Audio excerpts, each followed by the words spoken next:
Alors bienvenue dans cette troisième vidéo explicative dans l'application XLS Portfolio. Donc là on va voir des fonctionnalités un petit peu plus avancées.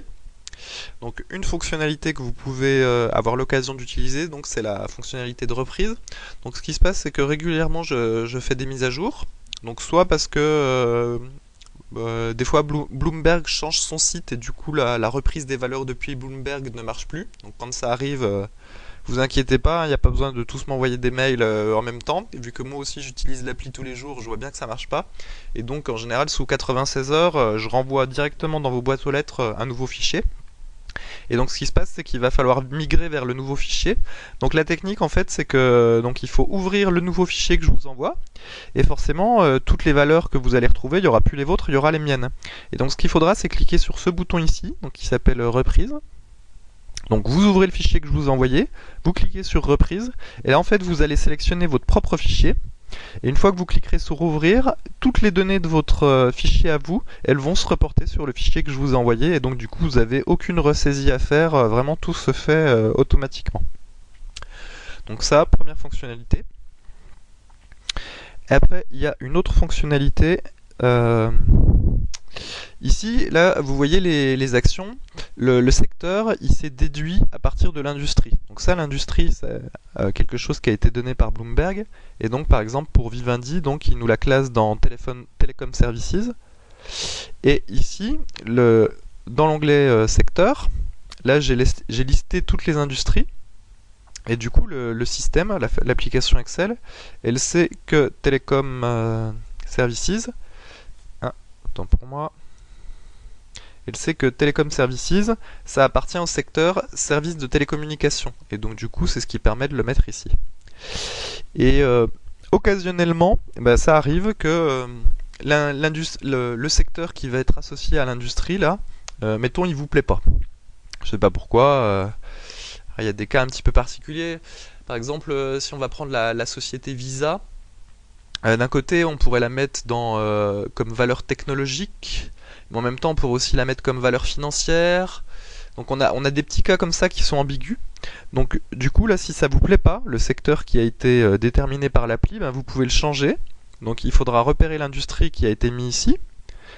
Là, vous allez dans secteur. Donc vous allez vers l'industrie en question.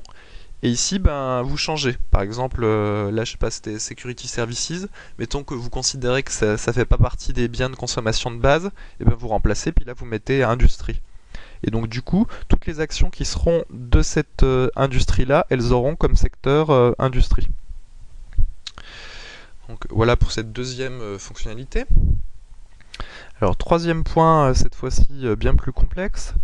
Donc ici là, dans la valeur de part, donc ce qui se passe, c'est que vous allez les points vont se construire au fur et à mesure. Chaque fois que vous allez cliquer sur le bouton mise à jour portefeuille avec Bloomberg. Donc moi j'utilise l'application depuis 2010, donc je clique quasiment tous les matins dessus. Ça me prend 5 secondes. Du coup là, j'ai vraiment beaucoup de points. Et là mon indice de comparaison, donc c'est Carmignac Investissement. Mais imaginons que je veuille changer l'indice. Là ici. Je veux par exemple maintenant me comparer au S&P 500. Donc ce qu'il va falloir faire, c'est aller sur Bloomberg, comme je l'ai montré dans la première vidéo, pour récupérer le code du ticker pour le S&P 500.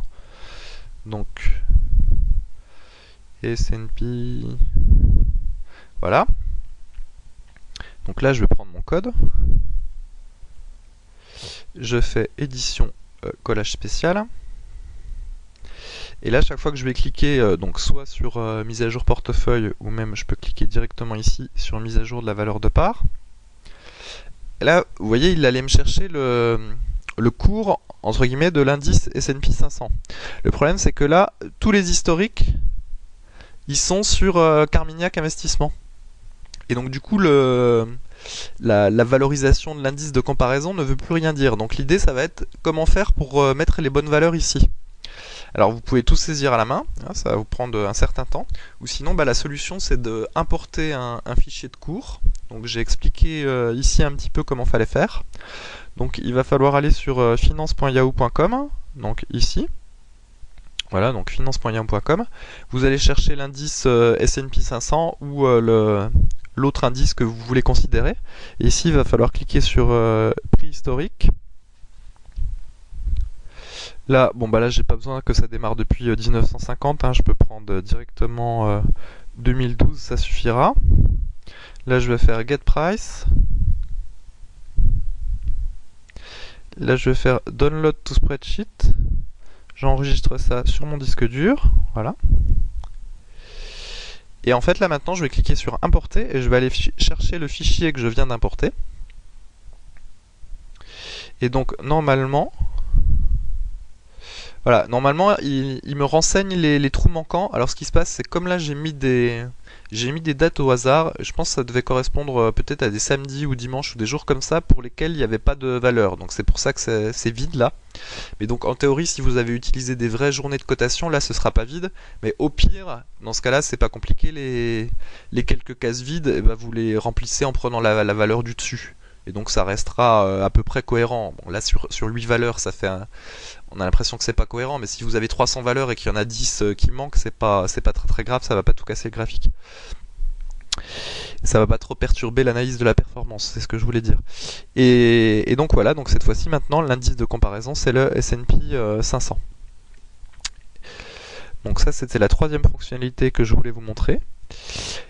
Et ben c'est fini, c'est tout pour aujourd'hui. Après donc ce que vous pouvez faire, vous pouvez aller plus loin. Et ici par exemple on pourrait imaginer que vous créiez vos propres colonnes avec votre propre ratio. Par exemple il y avait quelqu'un qui m'avait demandé sur le forum, je crois que c'était Sylvain. Lui il avait un ratio où il multipliait le PER par le price to book. Donc ici on peut très bien imaginer qu'il se crée sa colonne. Par exemple comme ça. Donc là on va faire un copier-coller pour avoir une belle mise en page.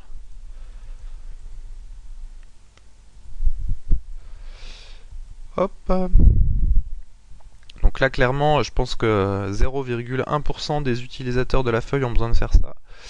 Donc voilà, donc ici je vais mettre par exemple que ce que je veux c'est PER fois price to book. Et là donc je vais multiplier ma cellule là par celle-ci.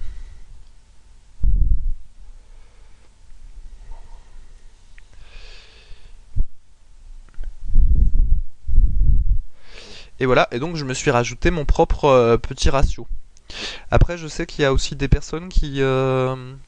ici, là, donc moi j'ai mis des petites couleurs, mais il y en a qui aiment bien mettre les leurs ou avoir une différenciation plus marquée. Par exemple, ils peuvent rajouter une, une formule de remplissage de cellules.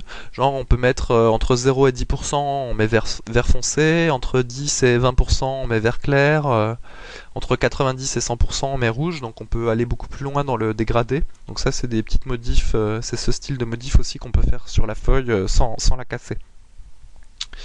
Après le truc c'est que quand moi je renvoie une version, forcément les modifs que vous aviez fait sur votre feuille, tout ce qui n'était pas dans les petites cellules vertes, bah, c'est perdu et c'est à refaire. Donc c'est tout pour cette troisième vidéo. Donc maintenant là vous maîtrisez vraiment toutes les fonctionnalités de l'application.